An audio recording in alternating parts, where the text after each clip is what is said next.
Yun, good morning mga boss, madam. Ayan, bumalik si Bossing yung ginawa namin kahapon. Nagpakabit naman siya ngayon ng spoiler. So, ang kinabit namin dito kagabi, yung LED light, full grill, tapos yung Europa. Ayan. So, dyan siya nakapwesto. Yung Boss Europa, ayan. So, dyan namin siya nilagay para hindi siya masyadong basahin. Yung iba kasi dito nilalagay sa part na to. Eh, sabi namin kay boss, ayan, mas okay kasi dyan. Para hindi siya masyadong nababasa. Dito kasi lahat ng talsik sagapsap ng Europa eh. Hindi katulad dito, medyo may cover dito sa ibabaw. Kaya hindi siya masyadong mababasa. Tapos yung Lexus. Tapos ayan, yung spoiler na with brake light. Okay na? Ayan. Yun. Yeah, may brake light. Sige, okay na. Ayan. Ayan, all goods na.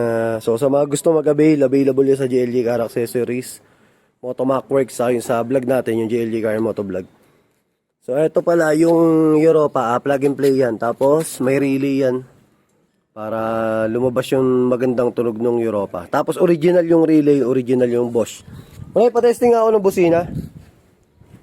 Kasi ulit. Ayan o.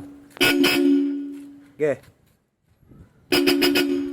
Sa malayo, sa malayo. Okay. Ayos. Yan. Solid talaga pag original. Yung mga local na Bosch, yung mga copy, hindi ganyan tumunog. Medyo pagak, hindi katulad nung mga original na Bosch. Tapos original din yung harness. Mas maganda yung tunog. Tapos may engine light din to eh, kulay puti. Yan, tapos pinalitan din namin ng mga LED. Yan, all goods na. So sa amin galing yung mga LED na ito ni boss. Ayan, mga naka-LED na yan. So thank you. Finished product na kami dito. So ride safe.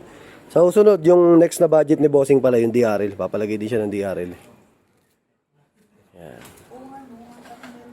So thank you. Maraming salamat. Ride safe, ingat. God bless.